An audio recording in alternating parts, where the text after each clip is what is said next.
Hello everybody, Ben Rogers here, the Raptors Digest. Ryker, the most anticipated game of this regular season is upon us.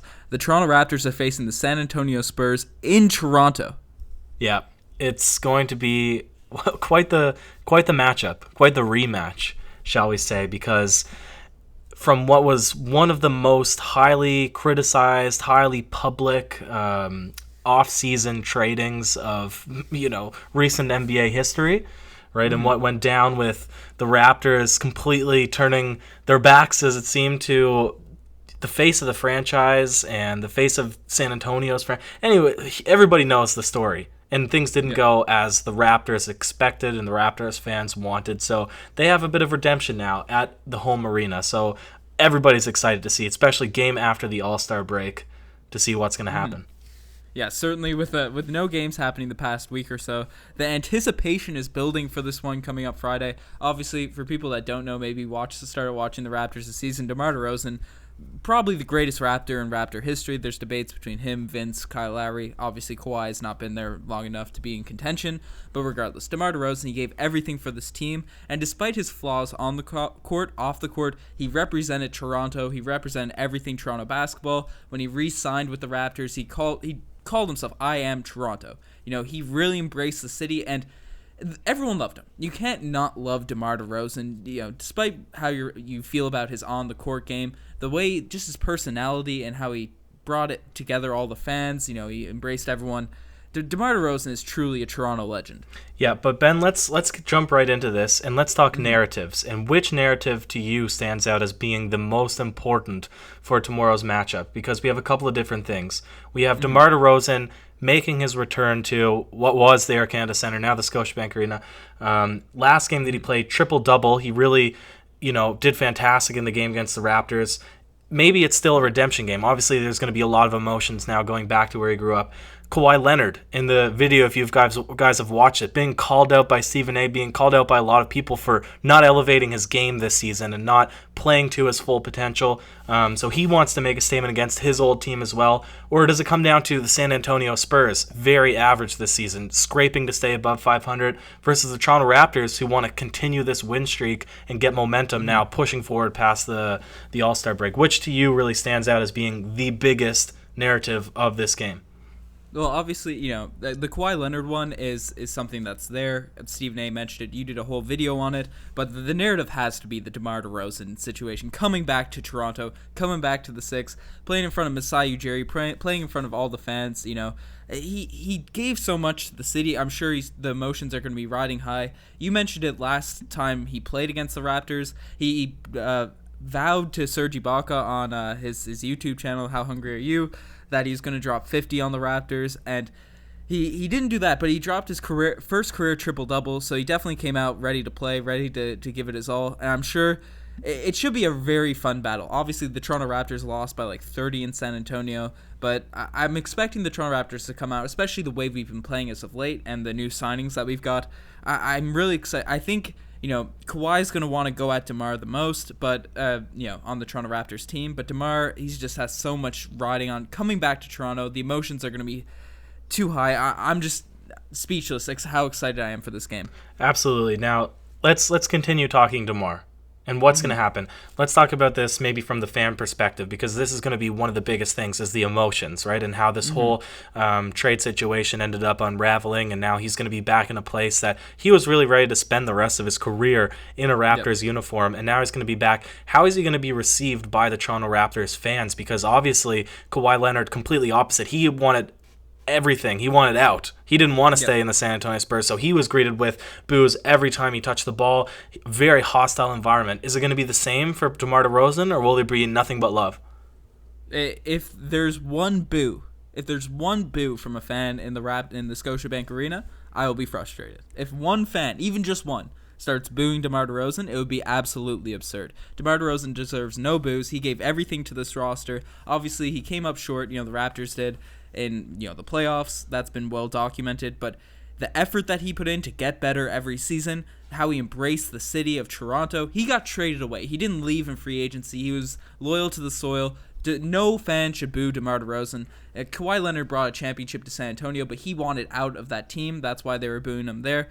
But, DeMar DeRozan wanted to stay in Toronto. It's like he mentioned it. It was thinking you're going to marry the girl that you've loved your whole life, and then you break up before it happens. I think that's the analogy he used. We sent him away. We shouldn't be the ones booing him. We have to embrace him full arms. If people boo him, I'm going to be mad. Now, obviously, he's going to want to come out and win. And we'll talk stats in a second because really there's criticisms, from me and from all the Raptors fans in saying this is an absurd comparison to put him and Kawhi, their season currently, to stack them in almost an even keel, right? To put them almost as a 1-1. But in his own, watch the video if you're interested to see what our take is on that, what the full take is on that. But if you really do look into what DeMar DeRozan has achieved on the San Antonio Spurs, obviously in a much tougher Western Conference, he has elevated his game in other areas. He's taking on an elevated role, obviously a shorter team, not as dominant big men, so he's getting more rebounds per game. He's still facilitating the ball pretty well. His field goal percentage dropped a little bit from 2, but he's doing different things. But we'll talk about stats in a minute. From the fans' perspective, you're saying nobody should boo DeMar DeRozan, but what do we want to happen in this game? Because he's going to want to come out and win, right? Yeah. Obviously, he's going to want to get that victory and to prove a point here to Masai Ujiri mainly, and to the Raptors fans, I guess. But what do fans of the game want to see? Do we want to see the Raptors handily defeat the San Antonio Spurs? Do we want to see a close game, perhaps? Maybe a tit for tat against Kawhi and DeMar? What would be the ideal sort of way that this whole event plays out?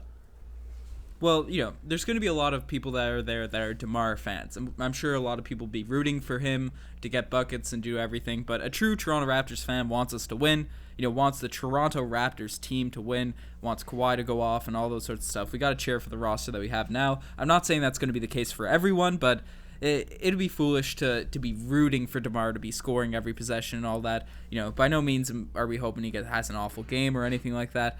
But I personally, at least watching the game, am going to be cheering for the Raptors themselves. Hopefully we squash the Spurs and get revenge for the massacre that they put on us the last time we played.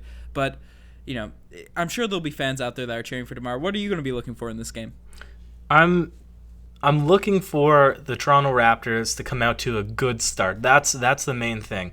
Regardless of how the game ends, because I'm really of the opinion that regular season games, the outcome doesn't necessarily matter. Seeding is obviously important, but in a game like this, where really a lot of it is going to come down to emotions, I mean, it's good. It's a good test for the playoffs because that is a similar case. A lot of it is going to be emotions and is this player is saying this player is saying that. But last time that the San Antonio Spurs and the Raptors faced, the only time that they faced so far this season, the Raptors let in 39 points in the first quarter, and then 29 points every other quarter following that. They allowed DeMar DeRozan to get a triple-double. They allowed, I think, 3 starters or maybe it was even more, to score in 20 points.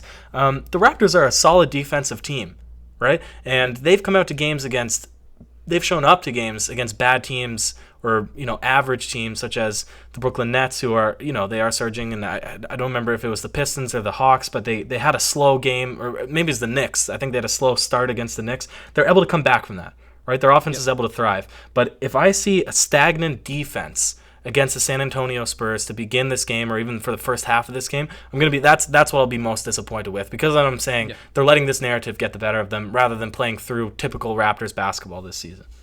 Certainly, and this is one of those games too. It's going to be a playoff-like atmosphere, and obviously the biggest issue with the Toronto Raptors in the past has been performing on the biggest stages. Obviously, we've had some big games this season and performed through those, but I think this is, as we mentioned, the title of this video. This is the most anticipated game of the year, so we should really come out and handle our business against the Spurs. But one thing I want to ask you, and DeMar DeRozan obviously wasn't an all-star this season. He had solid numbers, as you mentioned, 21 points, 6 rebounds, 6 assists, all-around game. He's improved in the box score numbers. Besides scoring has dipped a little bit. But, his 2-point percentage has kind of fallen off. His 3-point percentage, he's shooting about 17% from the 3-point line. Absolutely atrocious, down from 31 last year, but still wasn't great. But, a huge drop-off there this season. There's been rumblings, and it's not a huge rumors, but there's a bit of frustration with the Spurs and how their season has been going. People thought they'd be maybe a higher seed. They have some talent, but it really doesn't fit together that well. There's been some rumblings on social media that we've seen that some people, obviously this would be stupid, to bring DeMar off the bench. Do you think that the Raptors, because we've overanalyzed this trade all season. I think everyone agrees this was a smart move for the Raptors. But should we have sent DeMar DeRozan to this situation? Is this kind of a done dirty move? Because the Spurs are usually a fantastic organization. They're usually a team consistently. This is absolutely a hilarious point to bring up, but you're absolutely right. We look at it exclusively from the Toronto Raptors perspective. We're not the San Antonio Spurs digest. Yeah. But we never thought, what does DeMar really bring? And another reason that we didn't look at that was because, we didn't want to do any, we didn't want to do too much DeMar bashing. And that's the simple fact of it is. And some people were frustrated that, I said that DeMar DeRozan is a choker come playoff time. And then in the previous video about comparing him to Kawhi Leonard. But the fact is, we noticed the issues with the Toronto Raptors. And the reason that the Raptors were, while he was on the team, and the reason the Raptors were able to continue to improve each season was because of the role that the bench unit played. That was everything, right? The bench mob. That's the reason that they were slow, lethargic starts. If you were a fan of the Raptors Digest last year, that was every single post-game podcast was us saying, the starting unit gets off to a terrible, slow start. The bench unit comes in, revitalizes them, gives them that push, and then they're able to come back into the games. And then the fourth quarter, even towards the end of the season, then we had the bench was bleeding into closing games as well, with Fred VanVleet being relied upon to take shots. So DeMar DeRozan is not the guy that can lead a team, and it's unfortunate for the San Antonio Spurs to trade away a mantelpiece, a top 5 player in the league, to get back a guy that really is just a complimentary player with he can lead a good team. He can't lead a championship team. Exactly. And and it's up for debate whether or not he can lead a good team, because he's not really. He's been the leader, but he was never the vocal leader. He was never the moral leader. That's Kyle Lowry, right? And Kyle Lowry, I think objectively, people have debated this. For the past 4 or 5 seasons, I've always been a Kyle Lowry guy. I think he was always our 1A to DeMar's 1B, but I think DeMar has proven he can co-star a very strong basketball. He could co-star, but this is another point that we can't diminish here now, is that the point that I was building up to was Toronto Raptors, similar to the San Antonio Spurs prior to all this trade happening, they're both good teams. They've always been, or past 6 years, I guess. They've both been good teams, and now the Toronto Raptors, they've moved forward, and the San Antonio Spurs are now operating with the worst team that they've had in probably the last 20 years or 21 years, whenever the last time they missed the playoffs was. Because if you look at the depth that they had 2 seasons ago, it's nothing compared to right now. Plus a couple of injuries that they've had to key players, and they're really adjusting their lineup, and they're relying a lot on guys that, Rudy Gay, who's been passed around the league so much, and now he's a top 3 player on their team, right? LaMarcus Aldridge, who's kind of slowly on his way out of the league now in terms of, a guy that's getting older. He still has good production. He's still very good. He has good production, but this is not a guy that now you want to build a new franchise around, right? Because this is really what the San Antonio Spurs, the position that they're in. And now DeMar DeRozan, who's going into, really the ability that he was able to have and to grow and develop as a player was due to the Raptors system. So now, just a lot of moving pieces. And, it's unfortunate for him, because I don't think that this is the best place that he could have landed. Certainly. He's got 2 years left on his deal. It's going to be interesting to see what he does in the future. He's obviously always been a loyal guy, but maybe the trade has kind of shifted his perspectives on whether he'll stay there or not. I think I speak for all Raptors fans here. Everyone hopes for the best for DeMar DeRozan, no matter where he ends up, no matter what team he's on. We're all kind of low-key Spurs fans when they're not playing the Toronto Raptors, but it was a trade that had to be done when the opportunity was there. I think that's me and you both agree on that, and it's going to be a very exciting game to see him come back to Toronto. Hopefully he gets an open reception, super cheering for him. But hopefully the Raptors get the best of the Spurs. Yeah, and now final point, I guess, before we finish this off. Don't want to go too long, but this is who's guarding DeMar. And he's going to want to score, like you said. He's told Serge Ibaka, but now maybe he's going to try this time. He wants 50 points. Who's going to guard DeMar? And will the San Antonio Spurs win this matchup? Danny Green, I think, will guard him most of the game. Danny Green's obviously a phenomenal on-ball defender. He plays the same position as DeMar, the 2-guard position. So I'd say Danny Green will get the run on him most of the game. But if it comes down to crunch time, DeMar DeRozan's cooking. He's playing really, really well. He's got that mentality where he's got that Mamba mentality going, trying to come back to Toronto and break records or whatever. I think Kawhi will get the switch on him the last 6 minutes of the game, despite playing out of position a little bit. And who's winning this matchup? Raptors getting this W. All right, love to hear it. Word. Anyways, That's enough for us of rambling about this DeMar DeRozan game. What are your guys' thoughts going into this? This is going to be a very, very exciting matchup. Who do you think's going to win? How many points do you think DeMar DeRozan's going to score? Let us know in the comment section below. Check out the Twitter, the Instagram, all that cool stuff. You're the best for making it this far. Any last words, Ryker? I'm excited to speak about this tomorrow night. Yeah. Cheers.